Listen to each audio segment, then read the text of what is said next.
For 5 years, one company was the most hated name in crypto by the people who mattered most, the regulators. The United States government took it to court, tried to brand its entire token an illegal security, and very nearly wiped it off the map in America. That company is Ripple. And this month, on the other side of the world, it just pulled off something that would have sounded impossible back when the lawsuits were flying. It got the entire European Union to say yes. A full, clean, regulated green light across 30 countries. The XRP army is celebrating like they just won the World Cup. But stay with me, because underneath this genuinely historic win is a catch that almost nobody screaming "We told you so" wants to talk about. And by the end, you'll understand why this can be a massive victory for Ripple and still not do what most people think it does for the price of XRP. Let me set the stage, because you can't understand the size of this without the scar tissue. Ripple is a payments company built around a cryptocurrency called XRP and something called the XRP ledger. For years, its whole pitch was simple. Move money across borders instantly and cheaply, the way email replaced the fax. But in late 2020, the US securities regulator sued Ripple, arguing that XRP was an unregistered security and that the company had essentially sold it illegally. That lawsuit hung over the entire project like a guillotine. Exchanges delisted the token, the price collapsed. And for years, Ripple's CEO, Brad Garlinghouse, became the face of a very expensive, very public fight with the US government. One that a lot of people quietly assumed he would lose. He didn't lose. Not entirely. In a landmark ruling, a US judge found that XRP, sold on public exchanges to ordinary buyers, was not in itself a security, a partial but genuine victory that XRP holders treated like a national holiday. It didn't make all the pain go away, and the relationship with American regulators stayed frosty for years. But it cracked the door open. And now, instead of begging America for permission, Ripple went and got its permission somewhere else from a place that just built the clearest crypto rulebook on Earth. Here's what actually happened, and it's a real milestone, no spin needed. On July 6th, Ripple secured a full license under Europe's new crypto framework called MiCA. Think of MiCA as the EU's attempt to do the one thing the United States never managed: write down clearly what crypto companies are and aren't allowed to do, so that serious businesses can operate without wondering if they'll be sued into oblivion. And a MiCA license is not a rubber stamp. To get one, a company has to prove it holds enough capital, that customer funds are protected and kept separate, that it has real anti-money laundering controls, and that named executives are accountable to a regulator. In other words, Ripple didn't find a loophole. It walked into the strictest crypto regime in the world and passed the exam. Ripple got its license through Luxembourg's financial regulator, and here's the magic word: passporting. Because of how the EU works, one clean license in one member country lets you operate across all 30 countries of the European Economic Area. One yes becomes 30. Overnight, Ripple can offer regulated crypto payment services to a market of over 400 million people, fully inside the law. This stacks on top of the 70-plus licenses it already holds around the world. For a company that was not long ago being called a criminal enterprise in an American courtroom, that is a stunning turn of the wheel.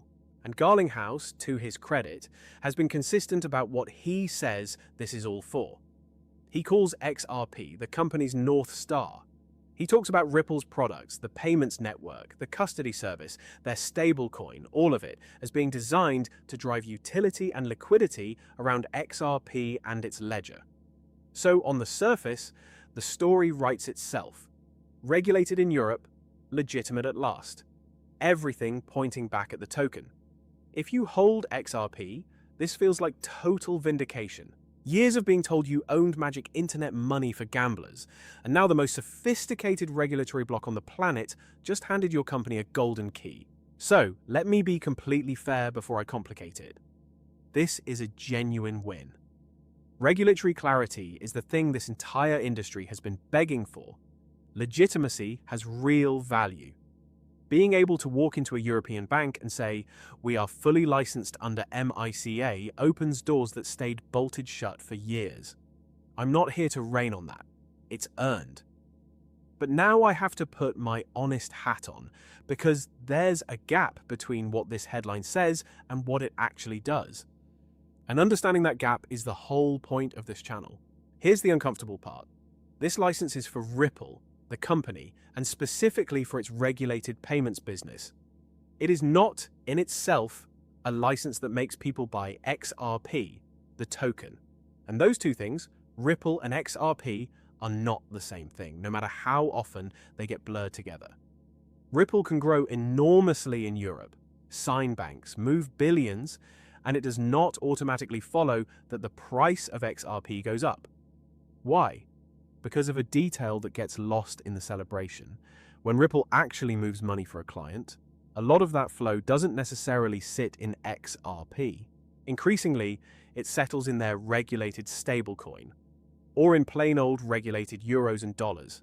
And even when a payment does briefly route through the XRP ledger, the amount of XRP it consumes in fees is almost microscopic. The token gets touched for a fraction of a second and a fraction of a cent.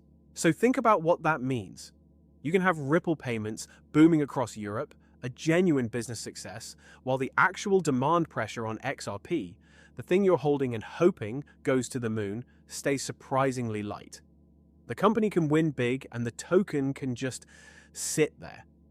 That's the catch. The victory is real.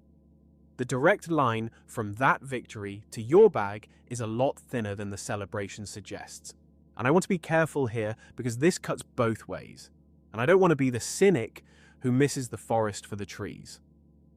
There is a longer, slower argument that legitimacy itself is bullish for XRP. That as Ripple becomes the trusted, regulated, boring in a good way plumbing of cross-border payments in Europe, more volume eventually flows through the ledger. More institutions get comfortable holding the token, and the whole ecosystem gets pulled upward by respectability.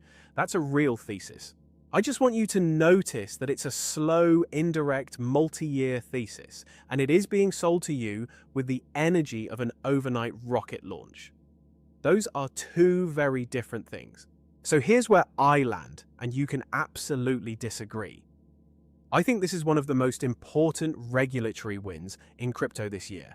Full stop.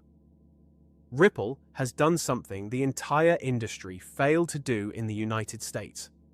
It found clear rules and met them, cleanly, at scale. That deserves real respect. But I also think a lot of people are reading a company victory as a token guarantee, and those are not the same document. If you own XRP because you believe in years of patient regulated adoption slowly turning into real demand, this news genuinely strengthens your case. If you own XRP because you think one European headline means the price triples by autumn, you may be about to learn the difference between Ripple winning and XRP pumping the hard way. What makes this whole saga so fascinating is the irony sitting on top of it. The company America tried to kill just became one of the most regulated, legitimate crypto operators in the world by simply going somewhere that bothered to write the rules down. That's a quiet humiliation for US policy and a genuine feather in Ripple's cap. The only open question, the one that actually decides whether the XRP army is right or just loud, is whether all this hard-won legitimacy ever translates into the one thing a token needs to rise: real, sustained demand for the token itself, not just for the company that shares its name. So, watch what happens next.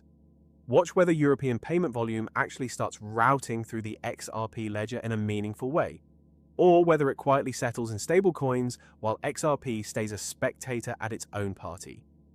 Because that, and not the headline, is the number that matters. Ripple has won the right to play the game in Europe. Whether XRP wins with it is a completely separate contest, and it hasn't been decided yet. If you want the honest version of these stories, the fine print underneath the hype, before everyone else catches on, subscribe. I'll see you in the next one.